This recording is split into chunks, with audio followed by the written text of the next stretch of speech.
The views and opinions of this program are those of the hosts, guests, and callers. There is substantial risk of loss in trading futures and options, which you should carefully consider prior to trading.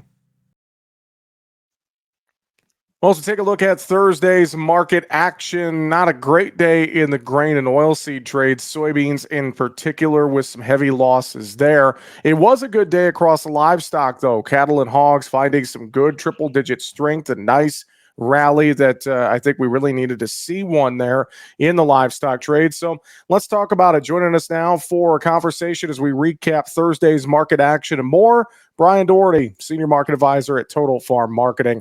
Brian, good to catch up with you again, sir. And it's been an interesting week grain wise. It was fairly quiet, and then we come in here Thursday and we get some pressure in a multitude of factors out there. It feels like impacting this grain trade this week. That is correct. Just the tour is the big one. So you're getting the Pro Farmer Tour, and it's I don't want to generalize too much, but it's finding what I guess people thought or were maybe expecting, and that there's good crops, right? And yet some of the numbers are variable, so you have to take a look at all of that, keep that into account. And when I look at big picture perspective, I'm of the bias and mindset that you just don't yet have enough urgency on the end user perspective to get things bought in a major league way. Yeah, and I think about this, and with the tour going on this week, I know impacting sentiment and a lot of things, and trying to confirm the thought of these big yields that are out there, and the thought of big crops get bigger with fairly benign weather here throughout the month of August, et cetera. And you think about that, and then you put it in perspective with the demand picture. We found some demand here this week. China's, Kmart Blue Light Special, look out. China's in here buying some U.S. beans, but we still definitely need more demand to try and chew through what's expected to be a very big supply, Brian. Yeah, and so the bean market, pretty rough day. Now it's had a nice little recovery. When I say little, we want to take a look at here where the market recently bottomed 955 on the November contract, and then had a nice little push here to 985. So it had about a 30-cent rally. Unfortunately, down 20 today in that contract. So we're still within the range. And the same argument for December corn, nice little push up. Both of these contracts, they're technically running into the same buzzsaw, and that's the 10-day moving average, time and time and time again, where that just seems to hold the market in place. And what's disappointing there is these moving averages, 10-day, 20-day, 21-day, whichever ones you follow, they're starting to level out, in particular in corn. So the thinking is if the market gets through there, that's probably where traders are putting their buy stops. Remember, a buy stop is triggered only when the market touches or goes through that order, and then it's a buy contract. So a lot of times traders who are sold the market will manage their profit or their risk that way by saying, look, if it hits this stop, maybe things are changing, I want to get out. So it's unfortunate the market can't get a push. I think the biggest problem with corn is just the amount of old crop corn that's been sort of this hangover effect all year. It's going to be a hangover effect right into the harvest season here.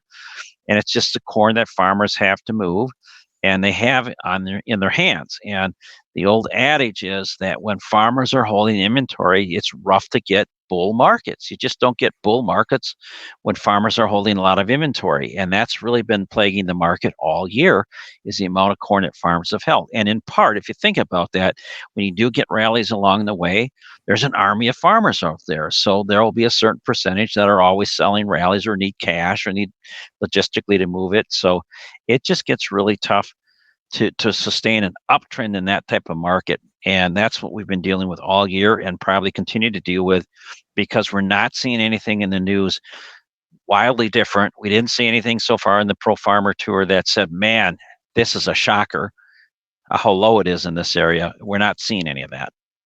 What about from the commercial and the end user side of this equation? I've seen some chatter in the trade here in the last few days, talk of how low percentage wise some of the inventories are at country elevators, for instance, things like that, how far behind the end users are in getting those supplies in because of, what you mentioned. A lot of farmers have been hanging on to old crop supplies, and it still feels like that game of chicken is kind of going on out there as we barrel our way towards the new crop harvest here, Brian? Yeah. So here's I think one of the dilemmas is perceptively in the marketplace. When you look at the who's the players in the market, the commercials, the end users, right?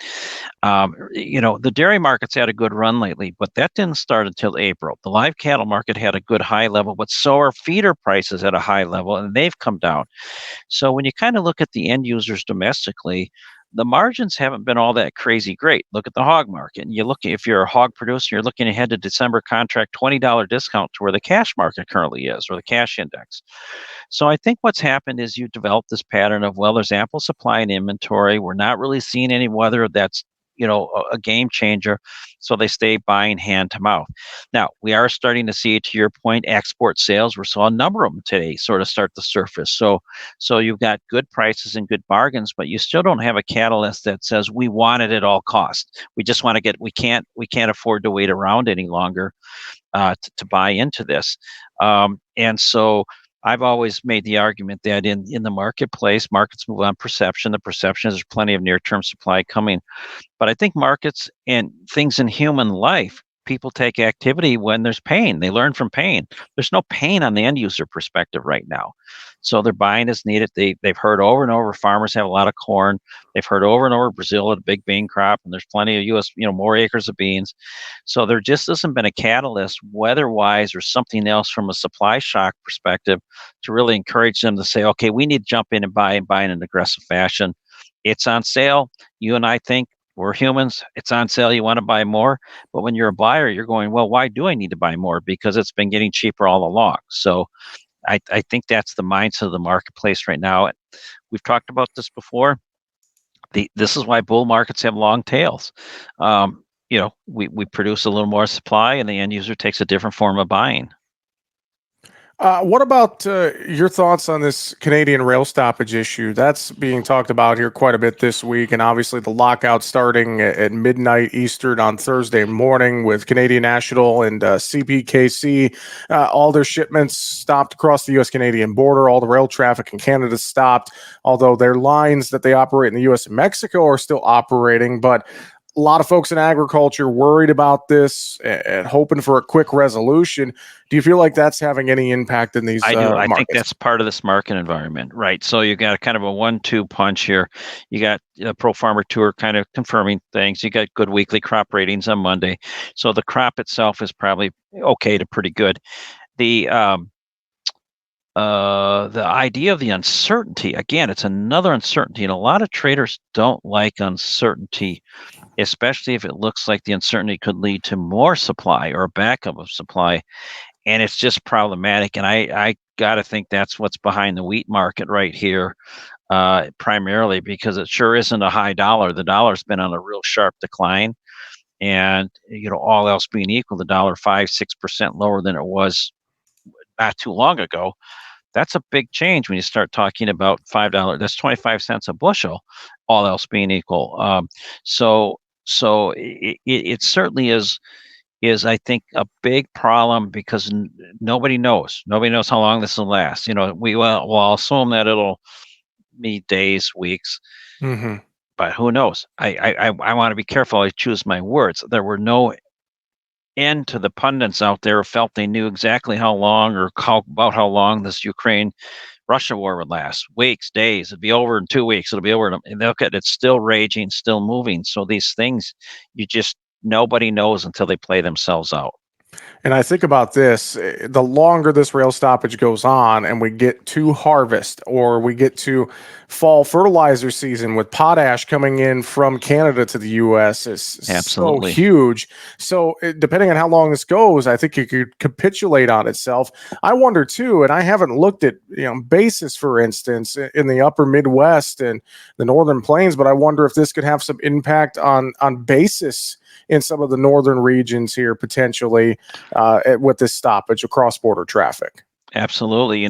We've heard in the big picture, well, maybe the Gulf will pick up more business and activity. Well, then I'm reading today about low water levels in the Gulf and the Mississippi again. I'm not even sure where those are because we've had plenty of moisture in the upper Midwest and the tributaries. But regardless, you're hearing that talk. But you, I mean, you can't boat corn out to the northwest with beans. You've got to rail it. So we'll see how backed up things get. And I don't know if I'm not an expert on that area. To tell you, I think it's going to have, you know, a very succinct impact. But I think on big picture perspective, I think the market showed its colors today. It just doesn't like it. Doesn't know what to expect. Very, very true.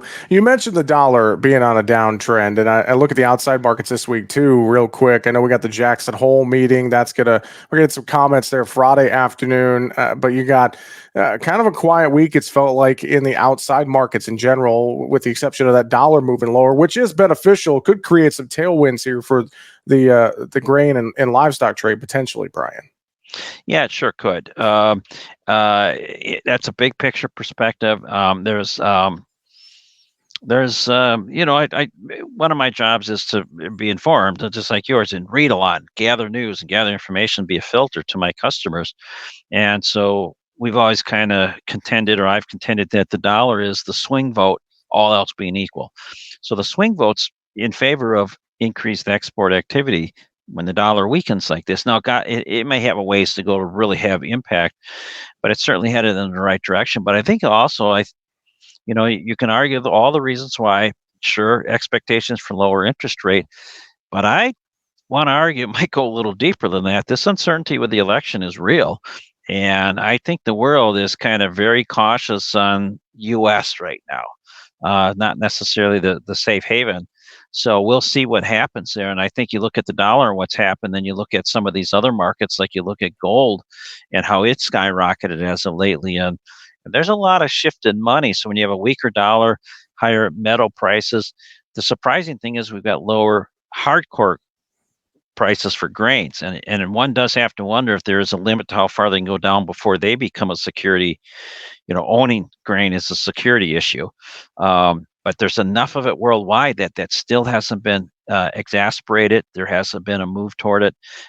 But to answer the question, or the answer or comment on it, the dollar weaker, that is a good directional signal to really see activity pick up. In particular, worldwide, we talk about global warming, we talk about climate change. We've had pretty good crops worldwide. So if there's any hint that the Black Sea gets drier, or there's some issues, they're already in a dry pattern in Brazil.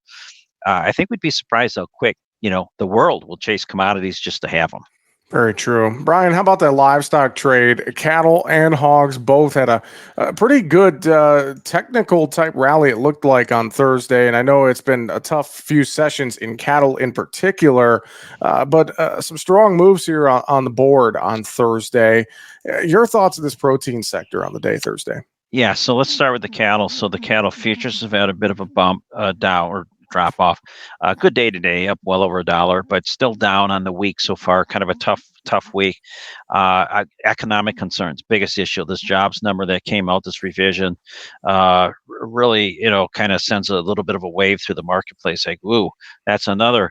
As I've said all along, we're not building slivers of demand anywhere. You got a pie of usage, and you got 60% of that pie living paycheck to paycheck. Maybe that just went to 61% or 2.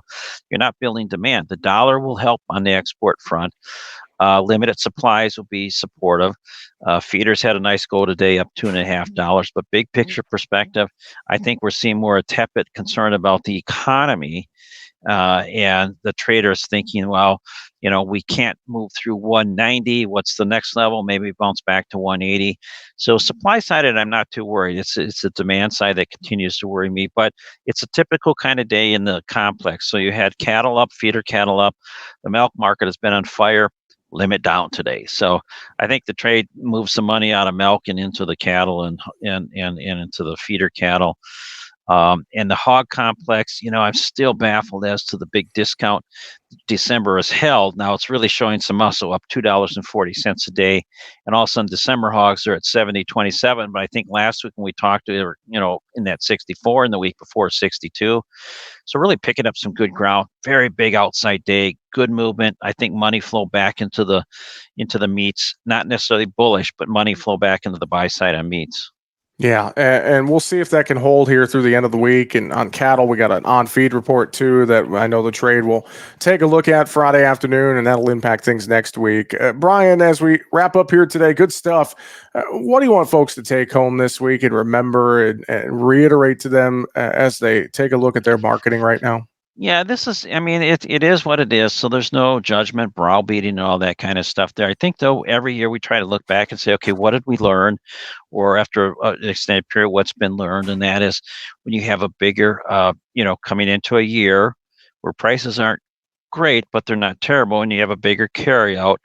We kind of learned again as we did a lot of years in 14, 15, 16, 17 in the grain markets, maybe 13, that it's just tough to sustain rally. So kind of think about that as we move ahead. If you get back into a market that has carry in it, to recognize that, if we don't see something really strong in the export market develop early into the winter months, kind of be prepared that prices might drift. And that's really what they've done this year. It's just been the constant drift, lack of end user buying. So that's just one thing. I think the very immediate picture here is, you're bullish or bearish, if we buy or sell. Well, I'd stay on the defensive side with grains in the near term because the market has not told us otherwise yet.